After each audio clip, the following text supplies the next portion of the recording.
ஒரு காட்டுல ஒரு பறவை வாழ்ந்து வந்தது. அந்த பறவை ஒரு நாள் தானியம் உட்காந்து சாப்பிட்டுக்கிட்டு இருந்தது.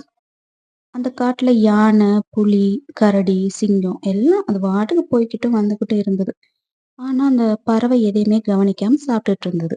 ஆனா ஒரு மனுஷனை பார்த்தோன்னு பறவை என்ன பண்ணுச்சு, பயந்து போய் மேல மரத்து மேல போய் உட்காந்துக்கிடுச்சு பறந்து.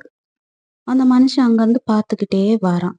எதுக்காக இந்த பறவை நம்மள பார்த்தோன்னு பறந்து போய் உட்காந்துக்கிட்டு மேல? அவனுக்கு ஒண்ணுமே புரியல. ஆனா அத பார்த்துட்டே அந்த பறவைய பார்த்துக்கிட்டே யோசிச்சுக்கிட்டே பேசாம நடந்து போயிடுறான். அவன் கொஞ்சம் தூரம் போனதுக்கப்புறம், மறுபடியும் அந்த பறவை உட்காந்து தானியங்கள சாப்பிடுது. இது நாள் நடந்தது. 2வது நாளும் அதே மாரி அந்த பறவை என்ன பண்ணுது, தானியம் சாப்பிட்டுட்டு இருக்கும்போது மனுஷன் வாரான். மனிதன பார்த்தோனயே பறவை பயந்து போய் மறுபடியும் மரத்து மேல ஏறி உட்காந்துக்கிடுச்சு. 2வது நாளும் இதே மாரி நடக்கும். அந்த மனுஷன் யோசிக்கிறான். என்ன இந்த பறவை இப்படி நம்மள பார்த்தோன மட்டும் பயந்து போகுது?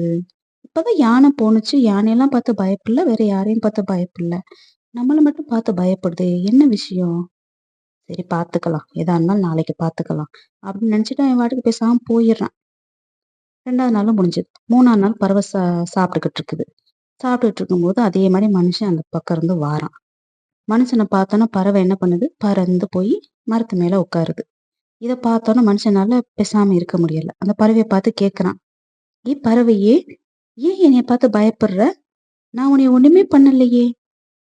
விலங்குகள் எல்லாம் போகுது. ஆனா அதெல்லாம் பார்த்து நீ பயப்படவே இல்ல. யானை, சிங்கம், புலி, கரடி எல்லாம் போகுது. எத பார்த்துமே நீ பயப்படல. ஆனா என்ன பார்த்து மட்டும் எதுக்கு நீ பயப்படுற?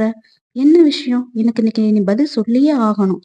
அப்படின்னு சொல்லிட்டு அந்த பறவைகிட்ட பேசுறான். பேசவும் கொஞ்ச நேரம் அந்த பறவை கேட்டுட்டே இருக்குது. கேட்டுட்டு இருந்துட்டு அந்த மனுஷங்கிட்ட பறவை பேச ஆரம்பிக்குது. மனுஷனே, மிருகங்களின் இயல்பு வேட்டையாடுவதுதான். அது அனைவருக்கும் தெரியும். ஆனா எனக்கு பயம் இல்ல. அது என்ன பண்ணுதுன்னு எனக்கு தெரியும். அதனால நான் அத பார்த்து பயப்படல. ஆனா மனிதனின் குணம் தான் நிமிடத்திற்கு நிமிடம் மாறும்.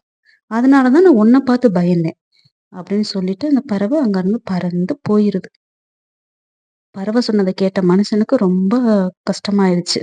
அந்த பறவை போறதையே பார்த்துக்கிட்டு ரொம்ப மனம் வருந்தி அந்த பறவையவே பார்த்துக்கிட்டு இருந்தான்.